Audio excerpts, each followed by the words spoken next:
In the foreboding chamber of the Sanhedrin, Jesus is brought forth, the flickering torchlight casting eerie shadows on the faces of his accusers.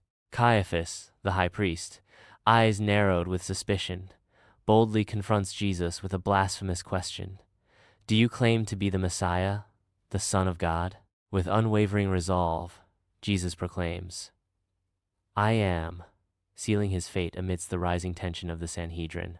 Jesus continues, foretelling his ascension.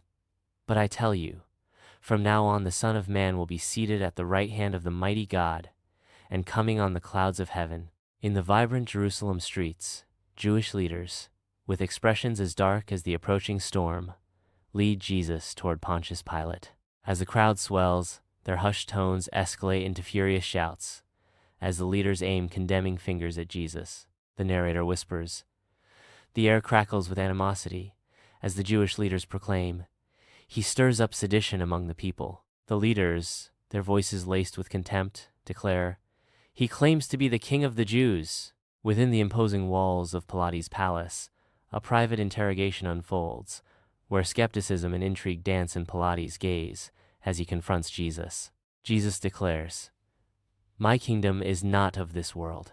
Pilate wrestles with his conscience, a silent storm brewing within him as he grapples with the perception of Jesus' innocence.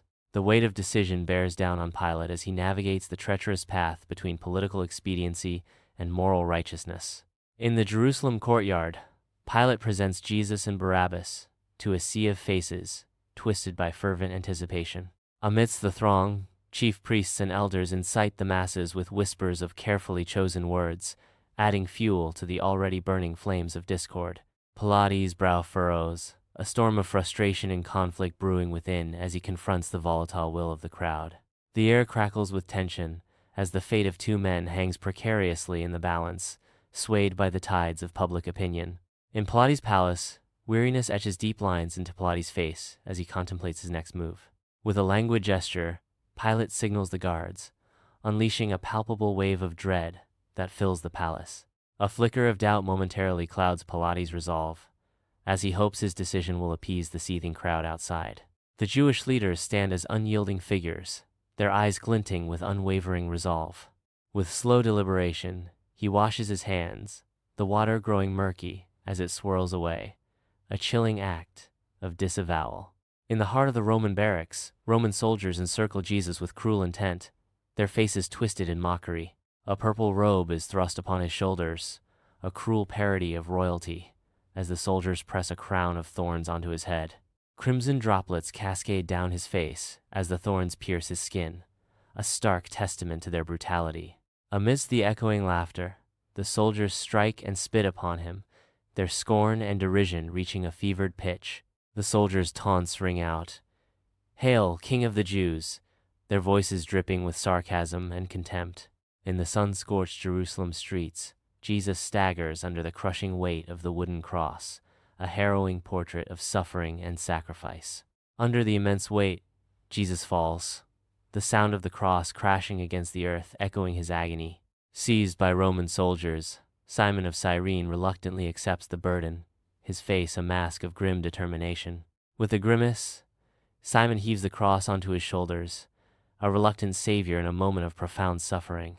The crowd watches, a sea of faces etched with scorn and pity, a silent testament to the human drama unfolding before them. Jesus arrives at Golgotha, the place of the skull, where a desolate landscape mirrors the despair of the moment.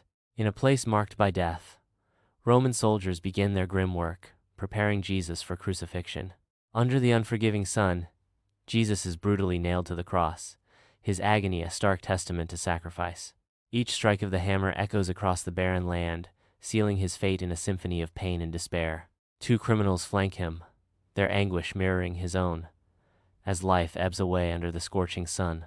The graphic scene unfolds with agonizing slowness, a visual dirge of human suffering and divine sacrifice. Under the scorching sun of Golgotha, Jesus hangs on the cross, his body a canvas of suffering. Amid the suffocating stench of sweat and blood, a crown of thorns pierces his brow, each drop of blood a testament to his agony. In a moment of divine forgiveness, Jesus utters, Father, forgive them, for they do not know what they are doing. A hostile crowd surrounds him, their faces contorted with scorn, their mockery a symphony of cruelty. On the desolate hill of Golgotha, 3 crosses stand silhouetted against the harsh daylight, each bearing a man in torment. Amidst the agony, one of the criminals turns to Jesus, his face etched with a mixture of suffering and newfound faith. The criminal humbly pleads, "Jesus, remember me when you come into your kingdom." In a moment of divine grace, Jesus responds, his voice carrying an eternal promise. "Truly I tell you, today you will be with me in paradise." Under the relentless sun on Golgotha, Jesus, suspended on the cross, casts his gaze down upon his mother, Mary, and the disciple John, their figures stark against the desolate landscape.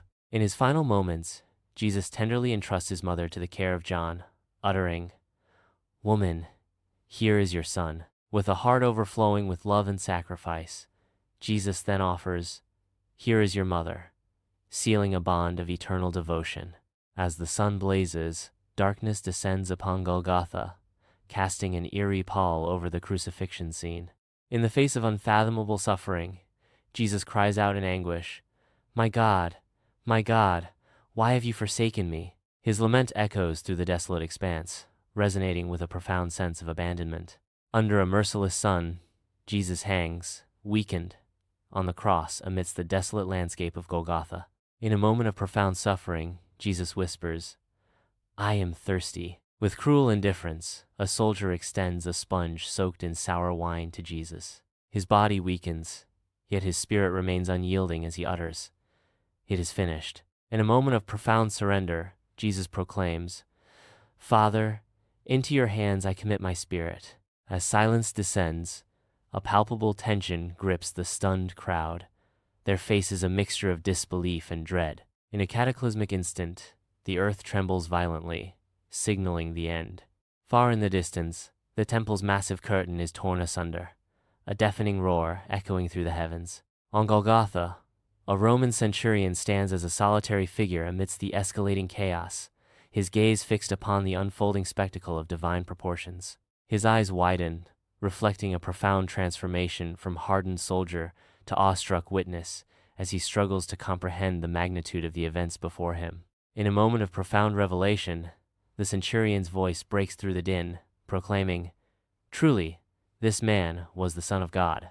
In the hallowed halls of Pilates' palace, Joseph of Arimathea makes a bold plea, his voice echoing with solemn purpose. Pilate, with a gesture heavy with political calculation and indifference, yields to Joseph's entreaty. With faithful permission granted, the path is cleared to bring Jesus' body down from the cross.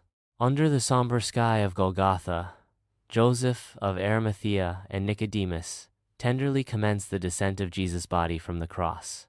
With measured grace and profound respect, they begin their sacred task, each movement a testament to their unwavering devotion. Every touch, every gesture, is imbued with a deep, silent prayer as they honor the stillness of the fallen Savior. Inside the somber tomb, Joseph of Arimathea and Nicodemus tenderly enfold Jesus' body in pristine linen. With gentle care, they lay him in his final resting place. The chill of the stone, a stark reminder of mortality. The heavy scent of myrrh and aloes fills the air as they anoint his body, a final act of love and devotion. A massive stone grinds across the ancient tomb entrance, sealing its secrets from the world. Guards stand vigilant, their shadows lengthening as they watch over the sealed tomb, ensuring its sanctity remains unbroken. The tomb stands as a silent sentinel, shrouded in mystery, anticipating the dawn and the secrets it holds. In a fleeting echo of the past, Jesus stands before a throng of souls in Galilee, his voice resonating with divine purpose. After resurrection,